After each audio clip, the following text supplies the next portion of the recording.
Assalamualaikum warahmatullahi wabarakatuh.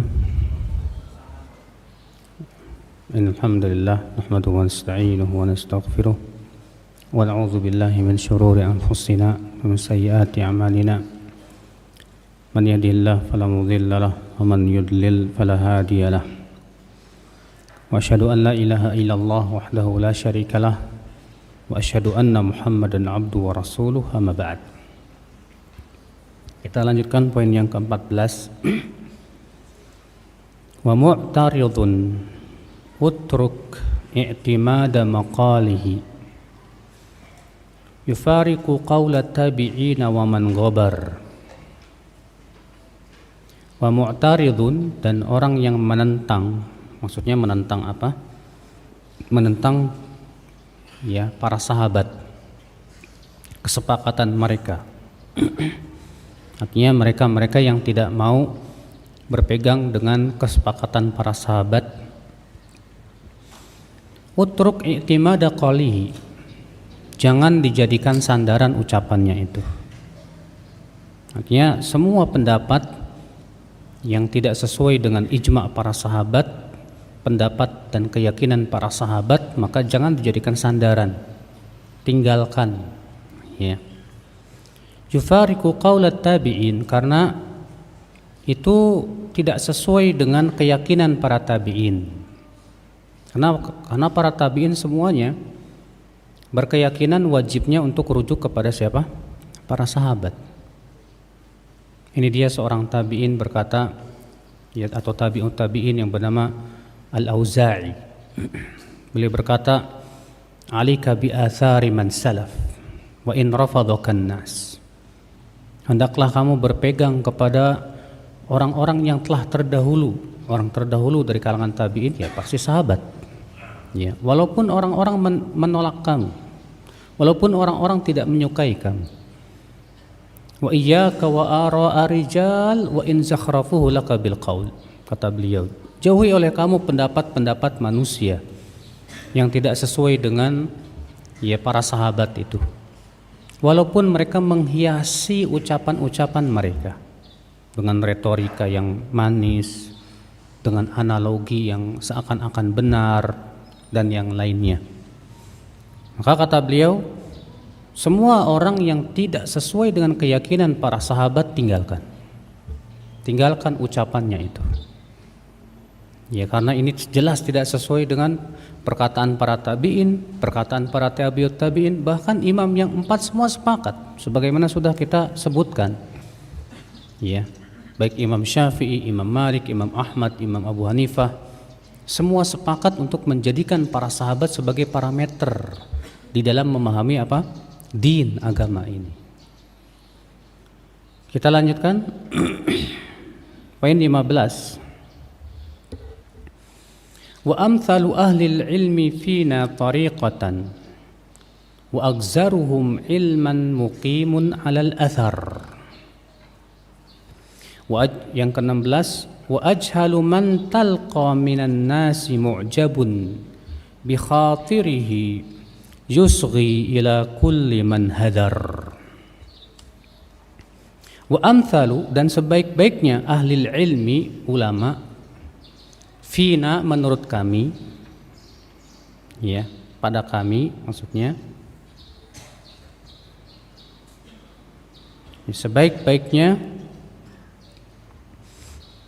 ahli ilmu menurut kami, thariqatan, tata caranya, siapa itu? Ya, kata beliau, wa agzaruhum ilman, dan yang paling banyak ilmunya siapa? Muqimun alal athar, yaitu orang yang berpegang kepada athar. Apa itu athar? Athar itu dimutlakan untuk hadis-hadis Rasulullah SAW dan apa yang merupakan athar para sahabat Rasulullah SAW. Jadi kata beliau, ulama yang paling baik tata caranya dan yang paling banyak ilmunya itu siapa? Yaitu yang berpegang kepada athar. Itu ulama yang paling banyak ilmunya. Memang betul sih. Kita lihat di zaman dahulu ya, para ulama yang betul-betul berpegang kepada athar, ilmunya luar biasa sekali, Pak. Ya, Imam Ahmad bin Hambal hafal 1 juta hadis. Imam Bukhari hafal 700.000 hadis. Imam Malik luar biasa hafalannya. Kita lihat ilmu mereka luar biasa juga. Imam Asy-Syafi'i rahimahullah, Imam Bukhari, Imam Muslim, Imam Abu Daud, Imam Tirmidzi, mereka semua yang berpegang kepada athar, itu kita lihat keilmuan mereka luar biasa sekali, akhwatul Islam. Kenapa? Karena memang sumber ilmu itu Al-Quran dan hadis. Maka kalau misalnya ada orang yang menjadikan ra'yu sebagai sandaran, sementara ra'yu itu bukan sumber ilmu, saudaraku, maka sudah otomatis pasti ya pendapatnya itu akan lebih banyak menyelisih dalil dibandingkan dengan apa? Kesesuaiannya. Maka kata beliau, ya di sini beliau menyebutkan bahwa ulama yang paling baik itu yang kayak gimana sih caranya? Yang paling banyak ilmunya yaitu yang berpegang kepada athar. Apa itu athar? Athar itu adalah hadis dan pemahaman para sahabat Rasulullah sallallahu alaihi wasallam. Ya. Berkata Muhammad bin Sirin, seorang tabi'in, kanu yaqulun, adalah mereka berkata, itu para ulama di zaman itu, idza kana rajul al-athar fahuwa 'ala at-tariq. Apabila seseorang di atas athar, maka ia berada di atas jalan yang benar. Ya. Dikeluarkan oleh Imam Al-Ajuri dalam kitab Asy-Syariah. Artinya kata Syekh Abdul Razzaq, ay 'ala at-tariqis sawiyah wa 'ala siratil mustaqim madama muqiman 'alal athar. Artinya dia akan terus di atas jalan yang benar dan lurus selama ia berpegang kepada al-athar itu. Ya. Wa amma man taraka al-athar ila haitsul ahwa aw ila haitsul i'timad al-uqul aw ghairi dzalika mimma i'tamada alaihi an-nas fa hadza dhalla at-tariq. Adapun kata beliau, orang yang meninggalkan athar dan lebih mengikuti hawa nafsu, ya, atau lebih berpegang kepada pendapat akal, maka orang seperti ini telah tersesat jalannya. Ya. Yang ke-16 kata beliau, wa ajhalu man talqa minan nas, dan orang yang kamu temui yang paling bodoh, ajhal itu yang paling bodoh, man talqa orang yang kamu temui, minan nas dari manusia. Siapa sih orang paling bodoh itu kata beliau? Mu'jabun bi khatirihi, orang yang merasa bangga dengan akalnya, Pak. Orang yang merasa bangga dengan kecerdasannya, dengan kepintarannya, merasa dirinya seorang intelektual gitu ya. Lalu dia berbicara tentang agama sebatas dengan apa? Akalnya saja. Yusghi ila kulli man hadar. Sudah begitu ia mendengar semua perkataan orang yang ya bodoh juga. Kadang ada orang, Pak, dia lebih bangga membawakan perkataan orang barat, Pak. Ya, dari orang-orang intelektual yang merasa dirinya intelektual ya. Kalau membawakan perkataan orang barat tuh kayak bangga benar gitu. Berkata Archimedes, berkata ya Plato, berkata apalagi dan yang lainnya. Tapi kalau bawain Al-Quran dan hadis dia nggak merasa senang begitu. Dia merasa bangga dengan sains dan teknologi, seakan-akan sains dan teknologi itu sebagai sebuah kebenaran yang tidak bisa ditolak. Akhirnya apa yang terjadi? Mengagungkan kaum barat. Makanya banyak ya di antara orang-orang yang merasa diri intelektual ternyata apa, Pak? Percaya dengan keyakinan Darwin bahwa manusia berasal dari kera. Katanya buktinya ilmiah kok, padahal dia sendiri belum meneliti. Ikhwata Islam, azani Allah wa iyyakum. Jadi kata beliau, orang yang paling bodoh yang kamu temui dari manusia itu orang yang merasa bangga dengan apa? Akalnya. Dan ia sudah begitu mendengar kepada setiap orang yang hadar. Hadar itu ya bodoh juga. Ya.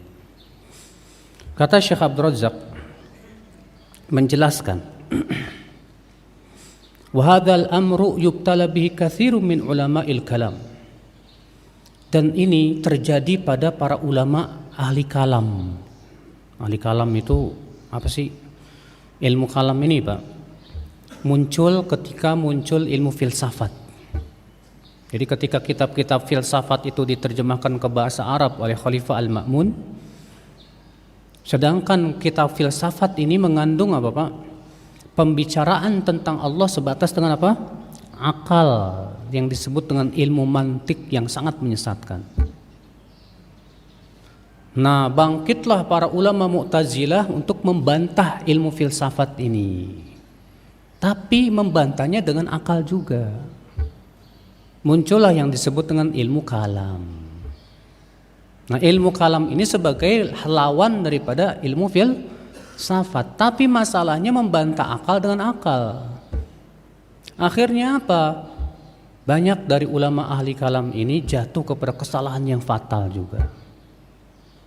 Iya. Makanya Imam Syafi'i rahimahullah mewanti-wanti, la an yubtal 'abdu bi kulli dzambin siwa syirk. Ya. Khairun lahu min an yubtala bi ilmil kalam. Kata Imam Syafi'i, lebih baik seseorang jatuh kepada semua dosa selain syirik daripada ia belajar ilmu kalam, kata beliau. Kenapa? Karena ilmu kalam itu menyesatkan sekali, Pak. Ya. Nah, orang-orang ahli kalam ini rata-rata, Pak, sangat bangga sekali ya dengan apa? Akal. Pendapat akal itu seakan-akan bagaikan Al-Qur'an dan hadis, bahkan lebih dari itu. Makanya kaum Mu'tazilah punya keyakinan apa? Akal lebih tinggi daripada apa? Dalil. Pokoknya setiap dalil yang tidak sesuai dengan akal harus ditolak. Setiap dalil yang tidak sesuai dengan akal harus ditakwil. Ini jelas sebuah kebatilan, saudaraku, ikhwata Islam, azani Allah wa iyyakum. Iya. Makanya di sini beliau mengingatkan ya bahwa tidak selayaknya kita berbangga dengan apa? Akal. Nggak boleh. Karena pertama sudah kita pernah sebutkan, akhi, akal yang mana yang menjadi sandaran. Kalau ternyata akal itu yang menjadi apa? Rujukan. Setiap orang akalnya beda-beda. Ada 1000 orang pasti ada 1000 pendapat yang berbeda, saudaraku. Nah, ini ikhwatul Islam, azani Allah wa iyyakum. Kemudian kita lanjutkan poin 17. Fada'anka qaulan nasi fima kufitahu. Maka tinggalkanlah olehmu perkataan manusia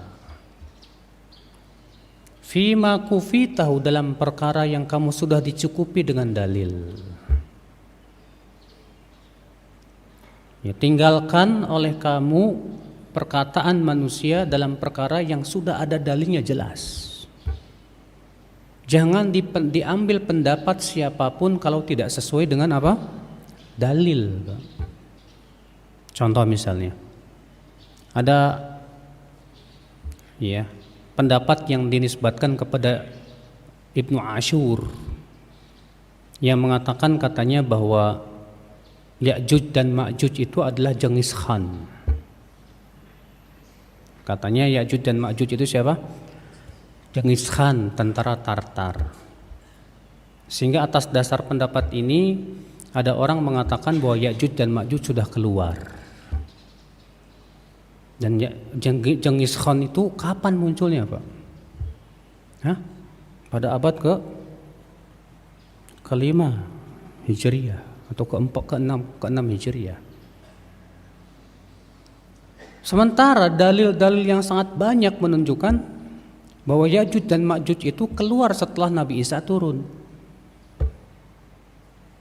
Dalam hadis riwayat Muslim, ya, ketika Rasulullah menceritakan tentang turunnya Nabi Isa alaihissalatu wassalam, lalu kemudian Nabi Isa membunuh Dajjal di sebuah tempat namanya Babul Lud. Kemudian setelah Dajjal mati, maka terjadilah keamanan di seluruh dunia. Lalu kemudian Allah Subhanahu wa taala ya berfirman kepada Nabi Isa, Ya Isa, ahriz ibadit tur. Hai Isa, bawalah hamba-hambaku kaum mukminin ke bukit Tur, karena aku akan mengeluarkan sebuah pasukan yang tidak akan mungkin kalah. Kata Rasul apa? Fayab'atsullahu Ya'juj wa Ma'juj wa hum min kulli hadabi yansilun. Lalu kemudian Allah pun kirimkan Ya'juj dan Ma'juj, mereka keluar dari seluruh arah. Lihat hadis itu jelas kan? Bahwa Ya'juj dan Ma'juj kapan terjadi? Setelah Nabi Isa turun. Bahkan Rasulullah mengatakan bahwasanya Ya'juj dan Ma'juj itu termasuk 10 tanda hari kiamat besar. Sedangkan di zaman Genghis Khan Nabi Isa sudah turun loh, Mbak.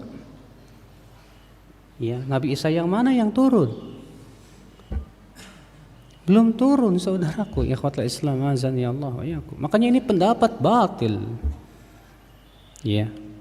Maka sekarang kalau jelas kebatilannya dan bertabrakan dengan hadis, apakah layak untuk kita berpegang kepada pendapat seorang, dan itu dinisbatkan kepada seorang yang bernama Ibnu Ashur. Beliau seorang ulama tafsir, memang ada tafsirnya namanya tafsir Ibnu Ashur, ya. Maka kata beliau, kita tidak perlu mengikuti pendapat siapapun kalau sudah jelas dalil. Bukan berarti kita tidak menghormati ulama, justru menghormati ulama itu dengan cara ya kita berpegang kepada dalil, karena itu yang disuruh oleh para ulama itu sendiri, saudaraku sekalian. Ya.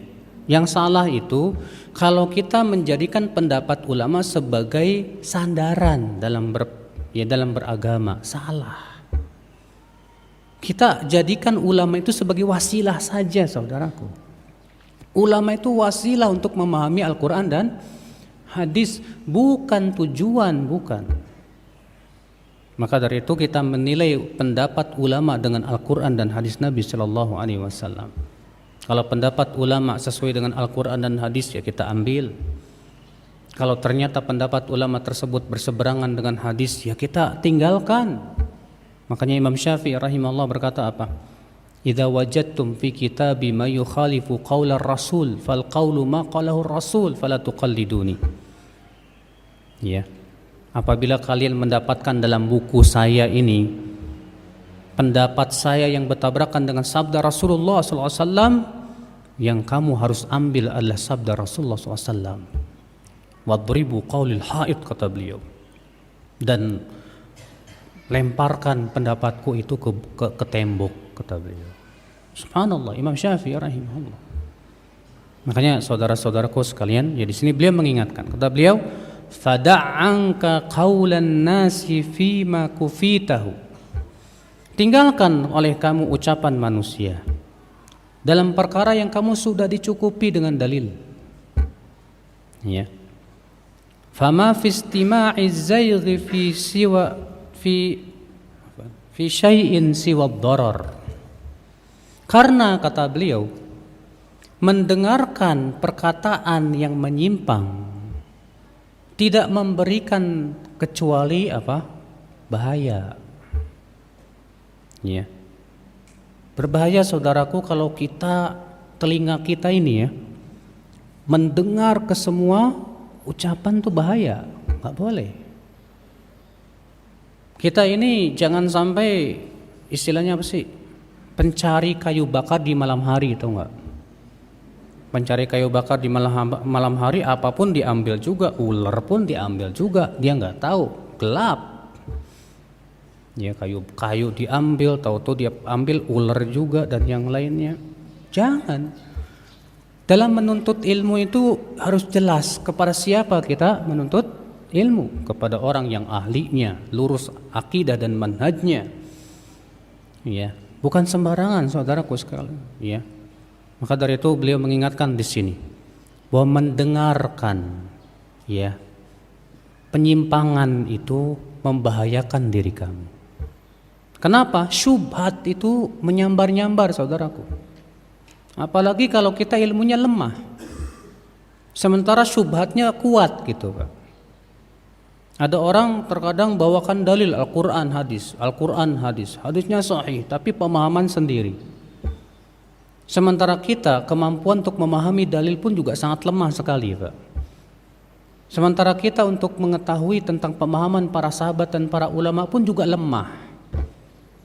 Ya, khalas wassalam, biasanya sih sangat mudah terbawa oleh apa? Ya syubhat-syubhat seperti itu. Wallahi akhal Islam, kita berhati-hati itu lebih baik, Pak.